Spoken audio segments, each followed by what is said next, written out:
Federation के अध्यक्ष हैं, पहले भी हमारी डिबेट का हिस्सा रहे हैं।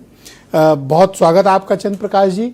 हम लोग 7-8 दिन पहले आपके साथ एक डिबेट में थे, तब से लेकर आज तक हालात में कोई सुधार या दुनिया के दूसरे मुल्कों से हमारी कोई सप्लाई लाइन खुली या फिर हमको अभी डोमेस्टिक प्रोडक्शन जो भी ज्वलनशील गैसों का है, सिर्फ हमको डोमेस्टिक प्रोडक्शन पर ही निर्भर रहना है।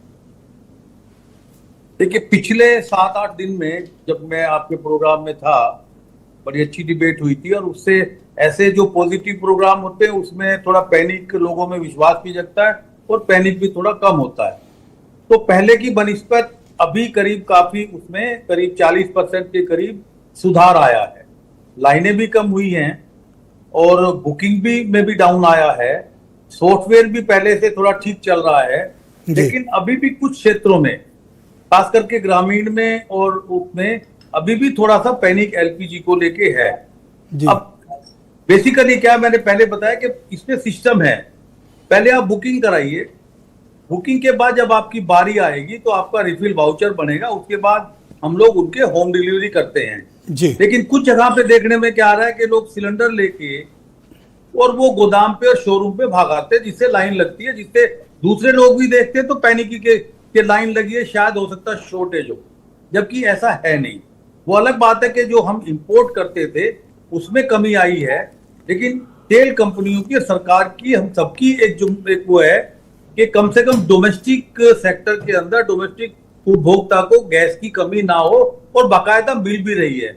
अभी जैसे लखनऊ से एक बताया कि कल बुक कराई आज, हाँ ये बात ठीक है। कुछ जगह कुछ डिस्ट्रीब्यूटर पे जिसपे कस्टमर स्ट्रेंथ कम है उस पे बैकलॉग कम है, जिनकी ज्यादा कस्टमर है उन पे थोड़ा बैकलॉग ज्यादा है।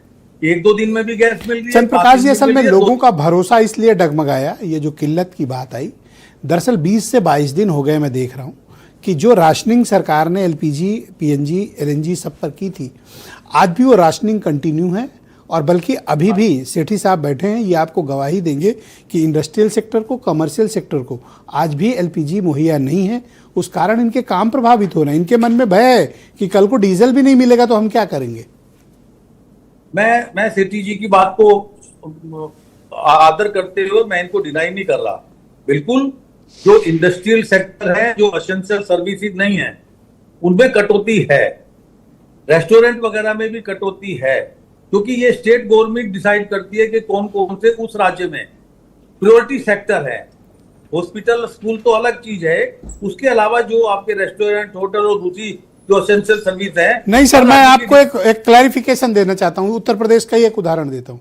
हमारी सरकार तो यहाँ चाहती है, राज्य सरकार की, कमर्शियल सिलेंडर मिलें, और वो लगातार आईओसीएल को, भारत पेट्रोलियम को, सबको चिट्ठी एडमिनिस्ट्रेशन लिख रहा है कि कमर्शियल सिलेंडर लाओ, लेकिन ये लोग ही सप्लाई नहीं कर रहे हैं स्टेट को।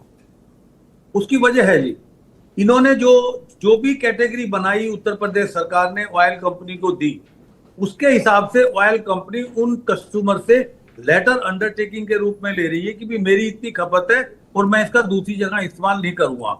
लेकिन इसमें सवाल क्या, 2 तरह के ये आपके कमर्शियल कस्टमर थे। एक कस्टमर वो है जो ऑयल कंपनी और डिस्ट्रीब्यूटर के साथ रजिस्टर्ड थे, और एक बहुत बड़ी तादाद ऐसी भी थी जो किसी के साथ रजिस्टर्ड नहीं थे, लेकिन किसी ना किसी तरीके से वो उनको गैस उनके घरों पे पहुंच रही थी, और बल्कि कई जगह तो रियायती रेट पे जी। मतलब जो मार्केट का जो आरएसपी था ऑयल कंपनी का, उससे कम पे भी सिलेंडर मिल रहा था। तो उन लोगों की ये परवाह नहीं थी कि भाई मैं गैस एजेंसी पे रजिस्टर कराऊं, घर पे गैस आ रही थी, उनको फिक्र नहीं थी। अचानक जब ये आया है तो बिल्कुल मैं मानता हूं कि अभी एलपीजी की, कमर्शियल की अभी भी तो इस बात से आप सहमत हैं कि अभी भी सप्लाई लाइन ना नॉर्मल हुई है और पीछे से कोई ऐसा ठोस भरोसा भी नहीं दिया गया कि ये सप्लाई कमर्शियल के लिए मैं मानता हूं, लेकिन डोमेस्टिक में कहीं भी कोई हमें कोई ऐसी। बहुत शुक्रिया सर, थैंक यू चंद्र प्रकाश जी। कृपया हमारे साथ बने रहिएगा। मैं वीरेंद्र सिंह जी को आमंत्रित करता